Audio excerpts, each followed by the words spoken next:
Sabe aquela sensação de que a vida vai no automático e você aprende a aceitar o pouco como se fosse tudo? Carolina também sentia isso. Ela estava ali, no meio do salão iluminado, ouvindo risos, flashes de câmeras e brindes. Até que uma frase sussurrada no ouvido mudou tudo. Não foi grito, não foi escândalo, foi algo pequeno, mas afiado o bastante para cortar anos de silêncio e submissão. Essa história começa onde muitas terminam, num momento aparentemente comum, como um casamento do cunhado, um vestido alugado, um salto desconfortável e o desejo de ser notada. Mas em vez de carinho, Carolina recebeu desprezo. O tipo de humilhação pública que destrói sem que ninguém perceba. A dor escondida atrás de um sorriso forçado, o choro engolido no banheiro do salão.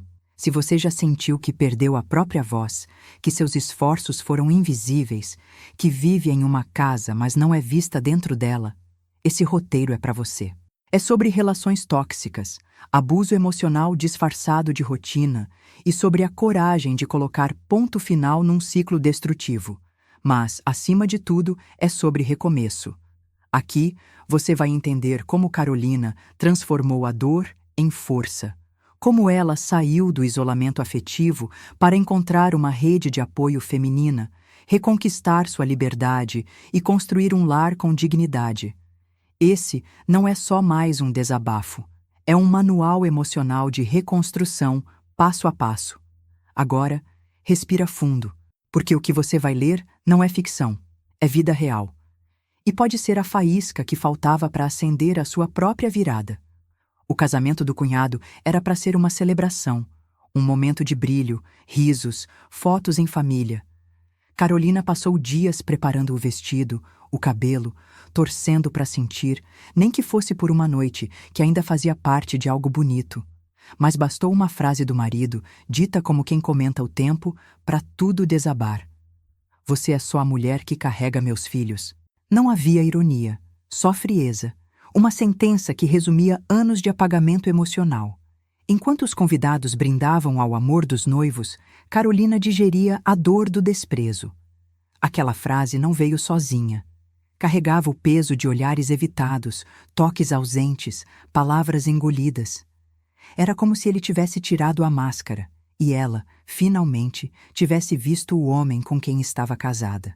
A humilhação pública não precisava de plateia. Bastava o silêncio cúmplice da dor. Na pista de dança, ela forçava sorrisos e dançava com os filhos, tentando parecer normal. Mas dentro, o coração gritava. Como pode alguém que compartilha a vida com você te reduzir a uma função? Como pode o companheiro virar patrão emocional? A resposta vinha em flashes da convivência. O tom autoritário, o desinteresse disfarçado de cansaço, o "depois a gente conversa" eterno.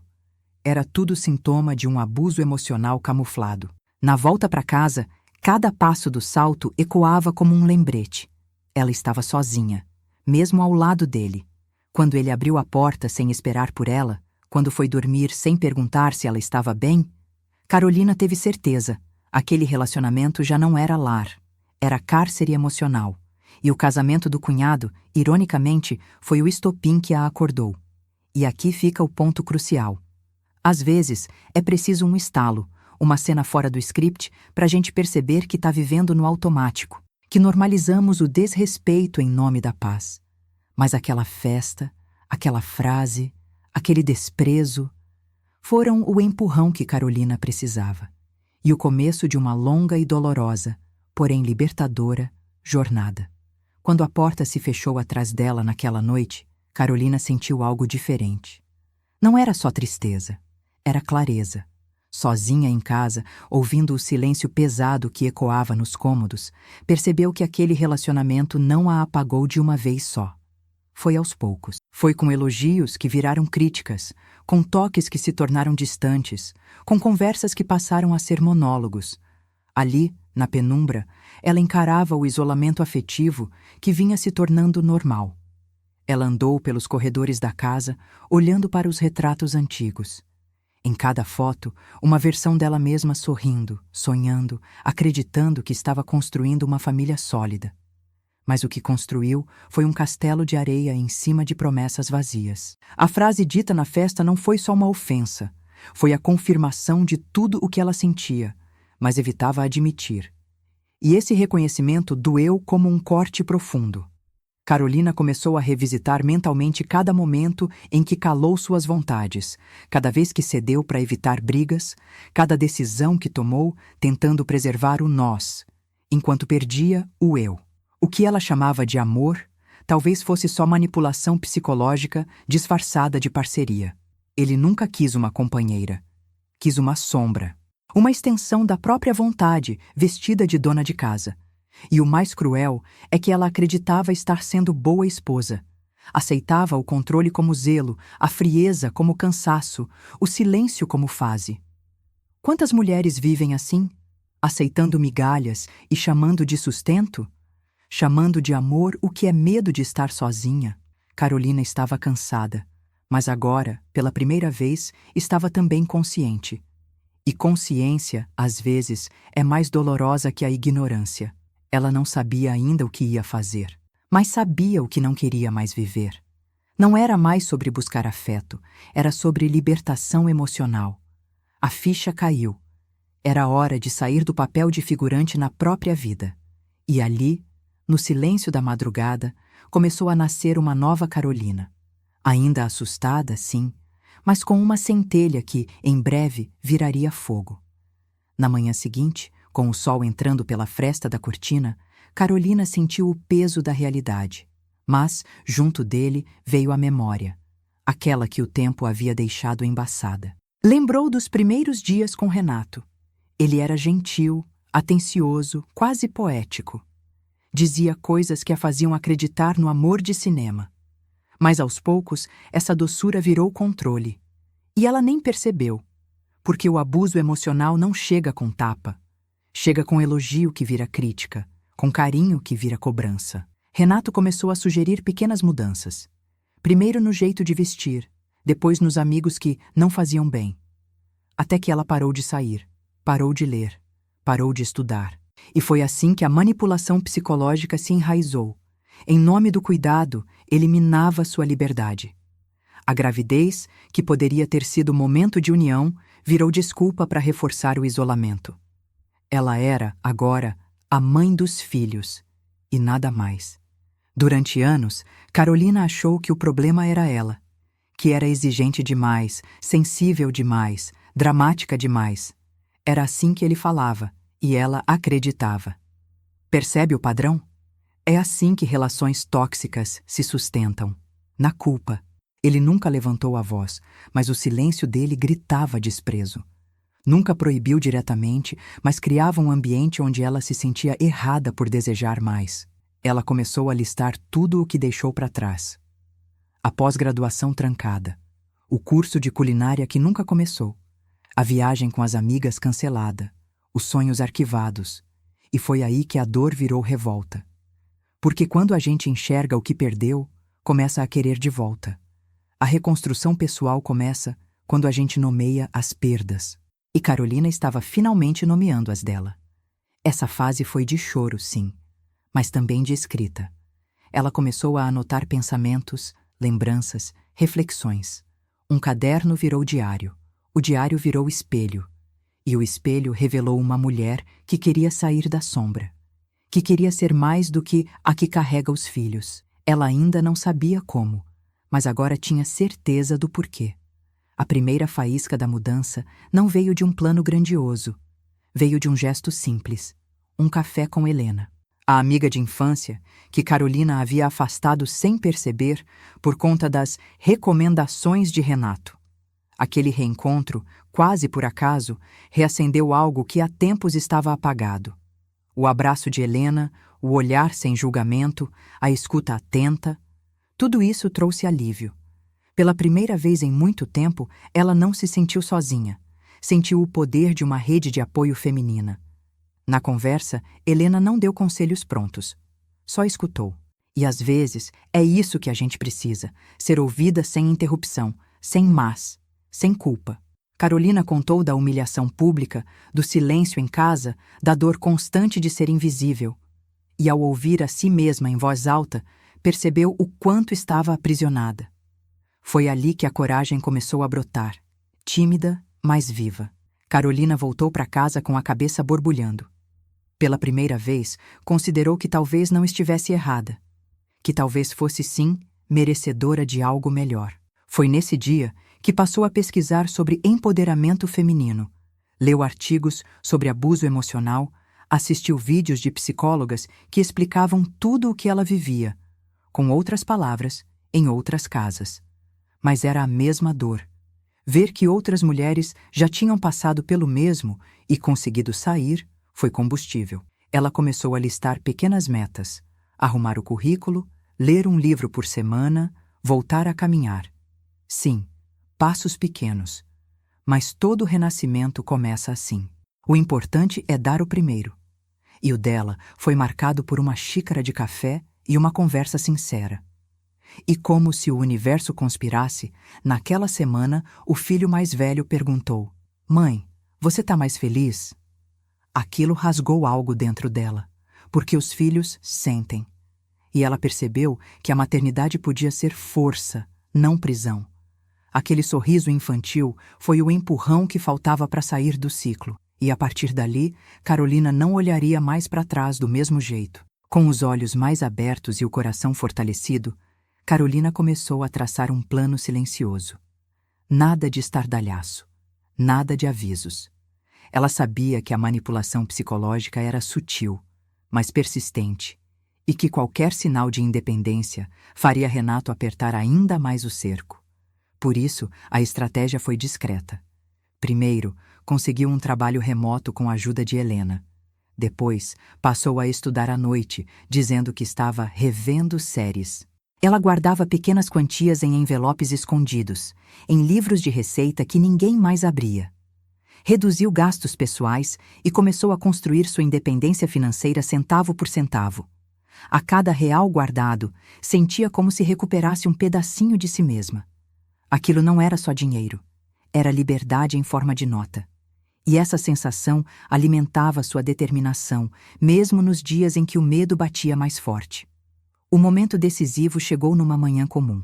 Renato, irritado com uma toalha fora do lugar, soltou mais uma de suas frases cruéis. "É por isso que você nunca vai sair daqui. Ninguém te quer." Foi ali. Não foi grito, não foi tapa, mas foi o suficiente. Carolina respirou fundo, olhou para o relógio e soube. Era agora. Pegou os filhos na escola, passou na casa de Helena e, com as malas já prontas no porta-malas, partiu, sem olhar para trás. O caminho até a casa da amiga foi de silêncio. As crianças percebiam que algo estava diferente, mas não choraram. Era como se também sentissem que aquele era um começo. Carolina não tinha um plano completo, mas tinha o mais importante: decisão. E quando a gente decide com o coração alinhado à razão, o universo começa a abrir caminhos, mesmo que com pedras. A fuga não foi fácil. Ela ainda carregava medo, insegurança, dúvidas. Mas cada noite, longe de Renato, era um lembrete de que sua liberdade era real. E a Carolina, que uma vez se calou numa festa de família, agora se ouvia com clareza. Não mais a mulher que carregava os filhos, mas a que carregava coragem nas costas e esperança no colo. Na casa de Helena, Carolina encontrou mais do que abrigo. Encontrou ar para respirar sem medo. Era estranho no início, acordar sem cobranças, sem julgamentos, sem olhares de desprezo. Mas aos poucos, o corpo foi entendendo que estava seguro. No quarto improvisado com os filhos, ela redescobria o valor do silêncio. Aquele que não machuca, que não sufoca. Aquele que acolhe. Começava ali sua fase de reconstrução pessoal. As primeiras semanas foram duras. O passado batia à porta da memória o tempo todo. Chorava escondida para não preocupar as crianças, mas também se permitia sorrir quando via os filhos brincando livres. Reuniu forças e voltou a estudar, desta vez focada em um concurso público. À noite, depois que todos dormiam, mergulhava nos livros. Sabia que o caminho era longo, mas cada página era uma ponte entre o medo e a esperança. Renato, claro, não aceitou fácil. Enviava mensagens, ameaçava pela guarda das crianças, dizia que ela era ingrata. Mas Carolina não estava mais sozinha. Contou com o apoio de uma advogada indicada por Helena, e foi com suporte legal e emocional que enfrentou as primeiras audiências.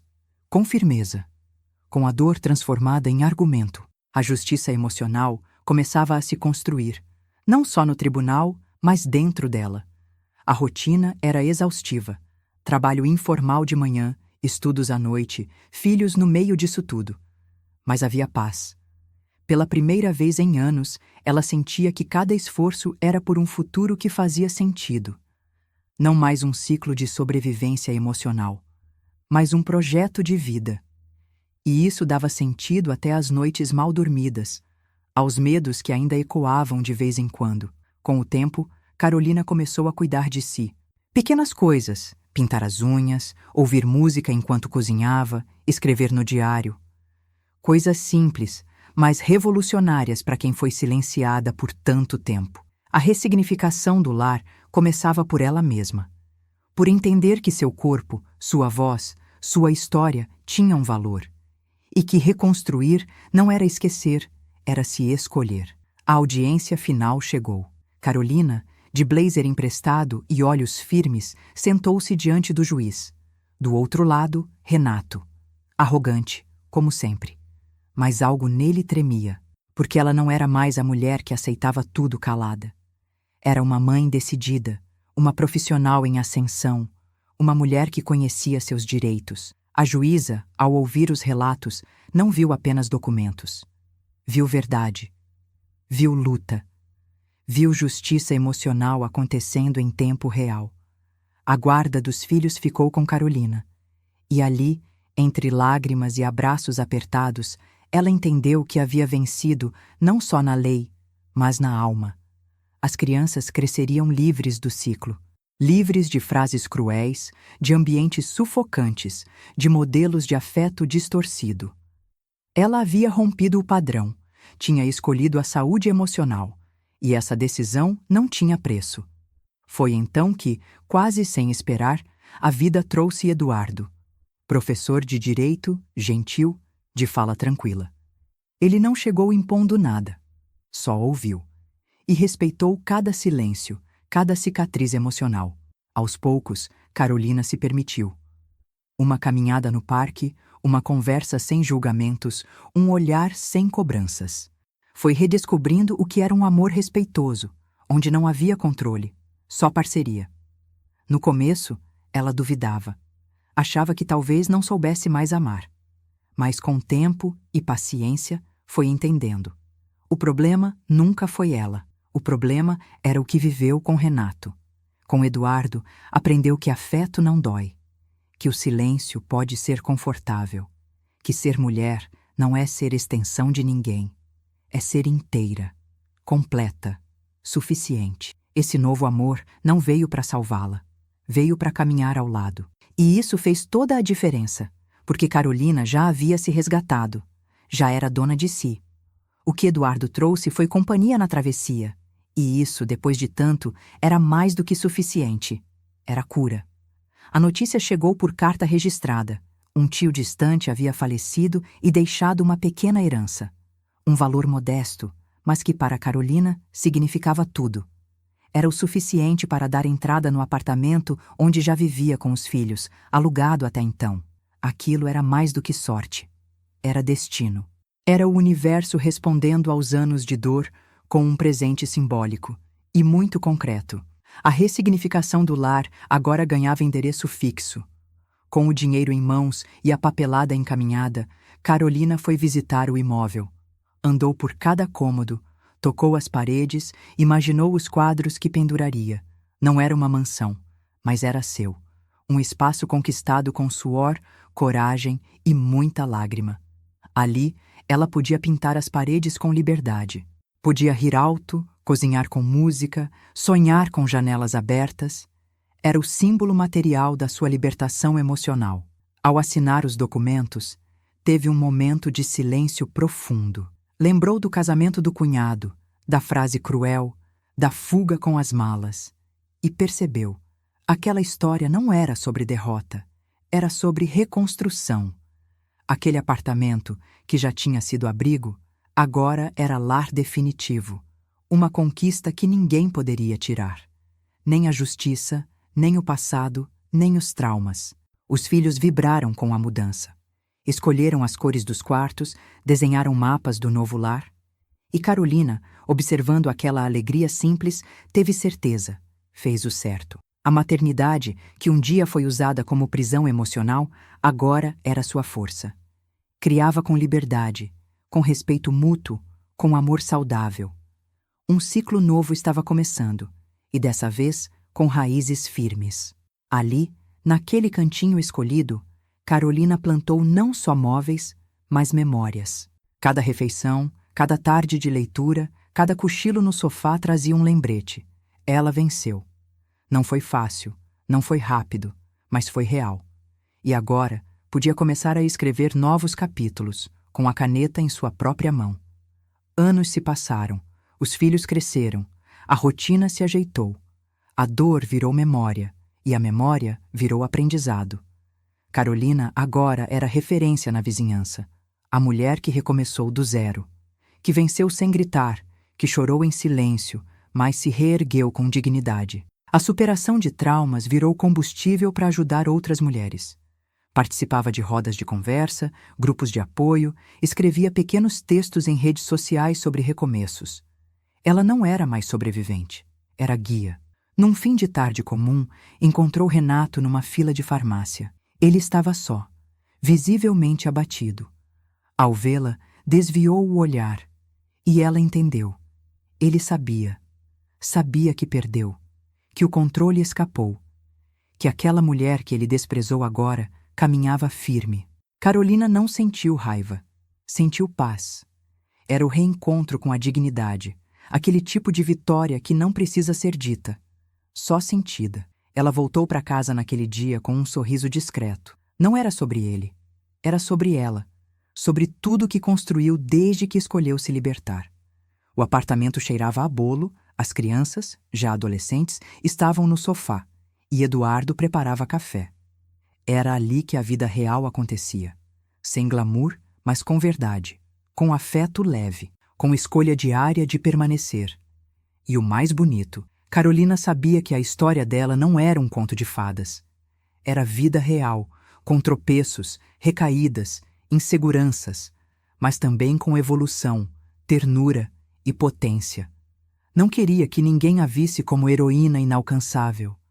Queria ser vista como possível, como inspiração, como alguém que falhou, caiu, mas levantou. E seguiu. Hoje ela vive com menos, mas sente mais. Ama com mais cuidado, trabalha com mais propósito e dorme com tranquilidade. Porque a verdadeira liberdade não está no que a gente conquista fora, mas no que reconstrói por dentro. Carolina é prova viva de que, mesmo depois do pior, é possível renascer, inteira. Você já se perguntou quantas versões suas foram silenciadas ao longo da vida? Quantos sonhos engavetou em nome da paz? Carolina, como tantas outras mulheres, aprendeu na dor que aceitar pouco nunca traz alívio. Só anestesia. E anestesia, com o tempo, rouba tudo: a vontade, a voz, a visão de futuro. Mas o que essa história mostra é que mesmo depois de tanta humilhação pública, de tanto isolamento afetivo, é possível se reencontrar. Você não precisa esperar a ferida virar cicatriz para começar a mudança. Às vezes, o estalo vem numa frase, num gesto, ou numa lágrima que você não consegue mais segurar. A reconstrução começa no momento em que você decide que merece mais. Mais respeito, mais paz, mais vida. E a boa notícia? Sempre dá tempo. Mesmo se você estiver no fundo do poço, há uma escada. E ela começa com o primeiro passo. Então, fica aqui uma pergunta. O que você ainda está tolerando em nome de um amor que só machuca? O que te impede de ser a autora da sua própria história? Se essa narrativa te inspirou, compartilha.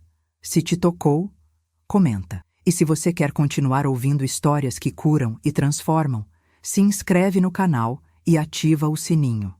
Porque aqui toda voz importa, especialmente a sua.